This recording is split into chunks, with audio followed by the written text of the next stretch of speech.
Hi, my name is John Petty, and I'd like to welcome you to another episode of Growing Up in Flip Flops. This episode is going to be a little bit different. It's in pieces, but by its own nature, it's a little bit of a puzzle, and you'll see when those pieces of the puzzle come together what it all meant. The name of this episode is Legacy. My mother taught me how to drive by taking me out to an area that had been recently developed in our county. What made this a great place to learn how to drive was that when the developers had come in, they had cleared the land, but they had also put in complete streets, 4-lane streets, turn lanes, everything. Miles and miles of streets, highways, everything, but there were no houses, there were no businesses, and especially for somebody learning how to drive, there were no cars. Miles and miles of complete city streets with no cars and everything. So my mother took me out there and we spent hours just driving around this area, miles and miles of nothing except streets. In developing this area, the developers had come in and had bulldozed down all the trees, the vegetative growth, everything, and then bulldozed it into piles and burned it all. So what remained of this area with streets and everything was basically nothing. It was a cleared landscape. It was effectively a desert with all these paved streets and nothing else. Now let's go to the second piece of our puzzle. At my high school, there were different social clubs, and they were separated by the sexes. There were boys' clubs, there were girls' clubs, and I had not been in one, but a classmate of mine who I knew from our church and I had been in Boy Scouts with had been elected president of this one club. And he had this idea that going into the senior year that he wanted our club, which happened to be Key Club, which was the high school affiliate of Kiwanis Clubs, the men's service club. He wanted our Key Club to be among the best in the country, if not the world.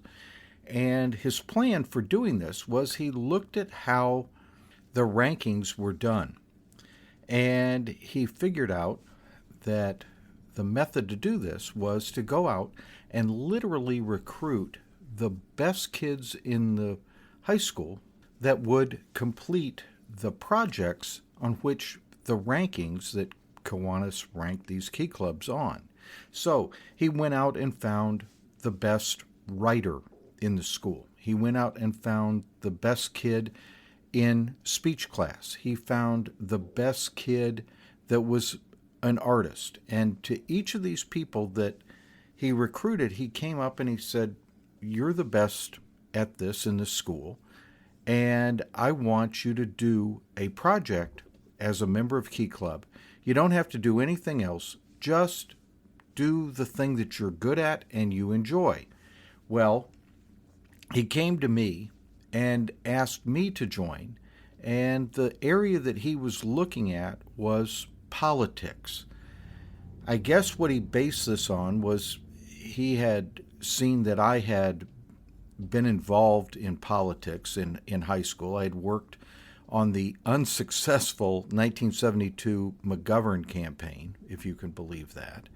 I had been selected by teachers to attend Boys State, and as a rising senior, I had been elected student council president. So politics was my area, and he came to me and he said, "John, just go find some project and do your thing." So I said yes. I went around casting about for what kind of project I would do. Well, I remembered back when my mother took me out to learn how to drive in this new area, and one of the things that had affected me while driving around was just the complete devastation and turning of lush Florida landscape into literally a desert. They had wiped out all habitat for wildlife. There was nothing or no place for literally a bird to land out there or nest in. There was nothing for any other wildlife to have any kind of habitat. And I decided this was my project. So what did I do?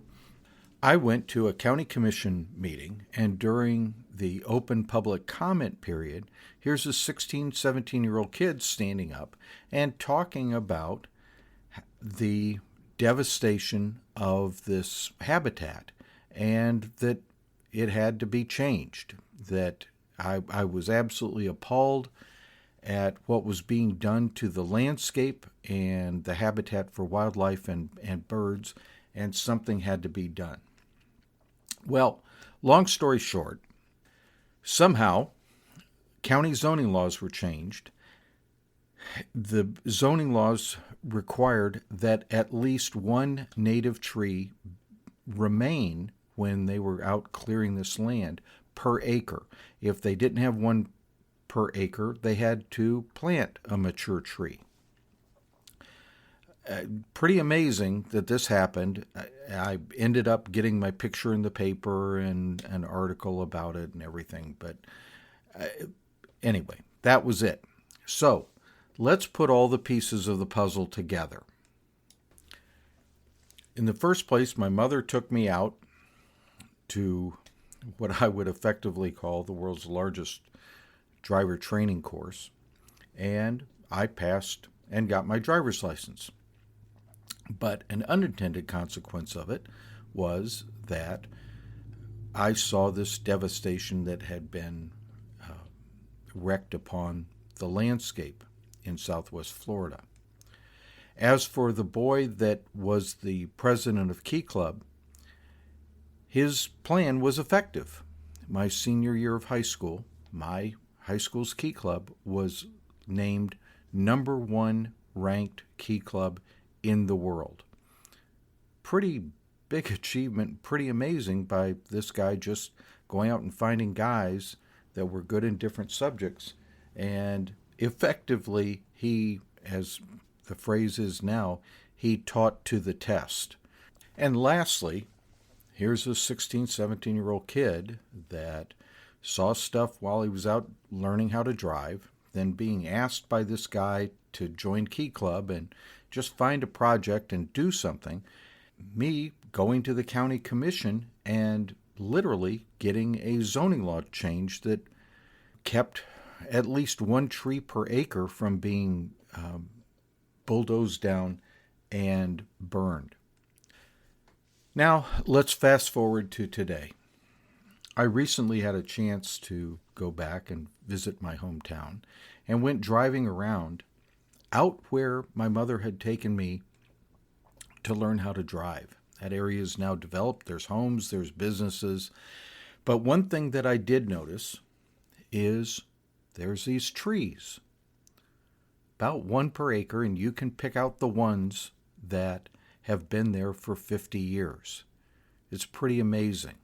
I will tell you that when we put together a resume, we're putting things on that resume that we think are going to impress other folks. Yeah, I've got degrees, I've won awards, everything like that. But the point that I want to make with this episode is the thing that I am most proud of in my life isn't on a resume. It was seeing those trees that exist today because a crazy 16, 17-year-old kid thought they might actually be able to do something by something they had seen while learning how to drive. And so that's why I entitled this episode Legacy. Something I'm proud of, that I'm going to be able to point out to my grandchildren and say, Grandpa made that happen. Because Grandpa saw something that upset him when he was your age, and those trees exist today because of that. I really consider those trees my legacy, and they're my proudest accomplishment in my career. Thank you for listening. I hope you enjoyed this episode.